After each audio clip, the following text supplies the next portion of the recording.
Government of India से मिलना था, और जो 250 करोड़ स्टेट का शेयर था, जिसमें ज़मीन और उसके साथ साथ जो बाकी फाइनेंशियल एडजस्टमेंट्स थी वो गवर्नमेंट जो हिमाचल प्रदेश सरकार ने देनी थी।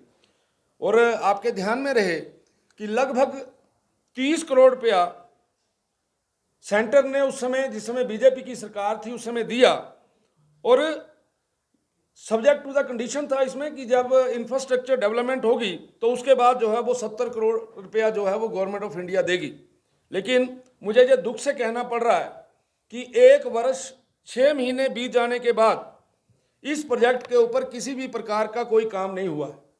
हालात ये हैं कि जिन ठेकेदारों ने वहाँ पे काम किया है उन ठेकेदारों को पेमेंट्स नहीं दी जा रही, उन ठेकेदारों ने गवर्नमेंट को लीगल नोटिस दे दिया है। तो ये बड़े दुख का विषय है कि 2 बड़े प्रोजेक्ट हिमाचल प्रदेश में, जिसके कारण से हिमाचल प्रदेश का नौजवान अपने पैरों पे खड़ा होता, हिमाचल प्रदेश के अंदर जिस प्रकार से इंडस्ट्रियल ग्रोथ पिछले 5 वर्षों में चल रही थी उसको पूर्ण रूप से इन्होंने रोक दिया है। जयराम ठाकुर जी के समय में एक फ्लैगशिप प्रोग्राम मुख्यमंत्री स्वावलंबन योजना, जिसके कारण से बहुत बड़ा काम उस समय सरकार में हुआ और लगभग 4228 यूनिट्स मुख्यमंत्री स्वावलंबन योजना के आदरणीय श्री जयराम ठाकुर जी की सरकार में लगे, और 200 करोड़ रुपए की सब्सिडी जो है वो रिलीज की गई। आज स्थिति ये है कि मुख्यमंत्री स्वावलंबन योजना लगभग समाप्त कर दी गई है, गला घोट दिया है इस योजना का।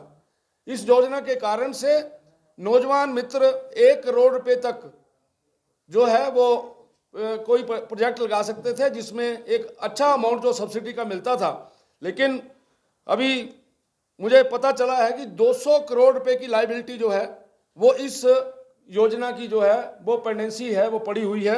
और मेरे पास 2 जिलों के मैंने पता किए कि 150 के करीब जो केसेस हैं जे ऊना के पेंडिंग पड़े हैं। 8 करोड़ रुपए की सब्सिडी नौजवान बच्चों की फंसी हुई है।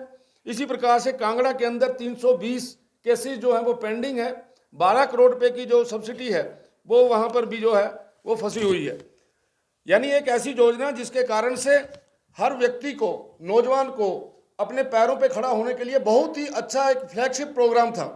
और मुझे बड़े दुख से कहना पड़ रहा है कि सरकार की नाकामियों, नालायकियों के कारण से ये जो योजना है ये योजना बंद हो गई है।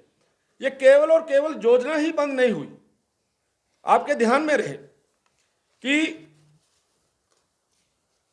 हिमाचल प्रदेश सरकार ने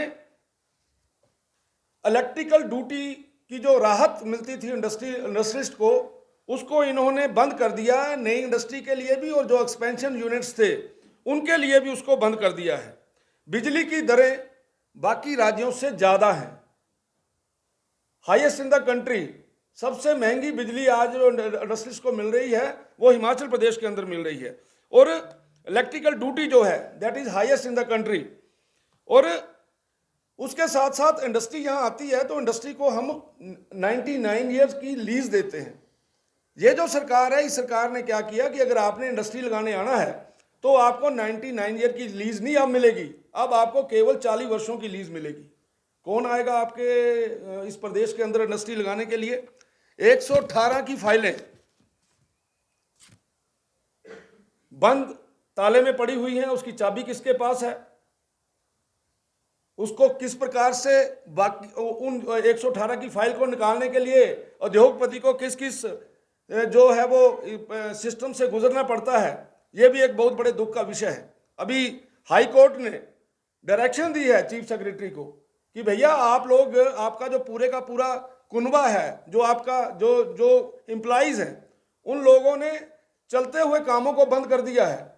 ये बोल दिया कि चुनाव है। उन्होंने लिखा इसके ऊपर, मैं अखबार की कटिंग मेरे पास आई है कि हाई कोर्ट बोल रहा है कि जो भाई इंडस्ट्रियलिस्ट का आम काम है उस काम को आप क्यों रोक रहे हो चुनाव का नाम लेके? तो सारी की सारी फॉर्मेलिटीज पूरी हो गई हैं। लेकिन दुख के साथ कहना पड़ रहा है कि जो 118 की जो फाइलें हैं वो पूर्ण रूप से बंद है। सिंगल विंडो के नाम पे, पहले सिंगल विंडो में अगर केस आता था तो सारी की सारी एनओसीज वगैरह साथ हो जाती थी। आज एनओसी लेने के लिए उद्योगपतियों को जगह जगह के ऊपर जो है वो जाना पड़ रहा है। इसके कारण से हिमाचल प्रदेश से उद्योग जो है वो जाना शुरू हो गया है। हिंदुस्तान यूनिलीवर बंद हो गया है, इसके साथ सर्वोत्तम रेमेडीज बंद हो गई है, माइक्रो लिमिटेड बंद हो गया है, जेबी ट्रांसफार्मर प्राइवेट लिमिटेड बंद हो गया है। और इसी प्रकार से जो बड़ी मल्टीनेशनल कंपनीज हैं उसमें Procter and Gamble, green lamp industry, Barflex, Ganesh fats, ये जो इंडस्ट्रीज हैं इन इंडस्ट्रियों ने यहाँ पे काम करने के वॉल्यूम को कम कर दिया है, छटनी कर दी है। तो ये 1 साल 6 महीने के अंदर केवल और केवल हिमाचल प्रदेश में खास करके बद्दी और नालागढ़ के अंदर माफिया राज पनपा है। आज हिमाचल प्रदेश सरकार के अंदर जो बड़े बड़े नेता हैं उन नेताओं ने केवल और केवल स्क्रैप के नाम पे इंडस्ट्रीज को डराना धमकाना जो है वो वहाँ पे किया हुआ है। इसके कारण से इंडस्ट्री जो है यहाँ पे बहुत बुरी तरह से जो दुखी है, और वो एक अच्छा वातावरण जो पिछले 5 वर्षों में यहाँ पे मिला था उस वातावरण के विपरीत जिस प्रकार से डर का माहौल है, माफिया का माहौल है, गुंडागर्दी का माहौल है, हर चौथे दिन वहाँ पे आप देख रहे होंगे स्क्रैप के चक्कर में लड़ाई झगड़े हो रहे हैं, मर्डर हो रहे हैं। तो इन सारी चीज़ों के लिए सुखविंदर सिंह सुक्खू जी की जो सरकार है ये दोषी है। और मैं तो ये कहूँगा कि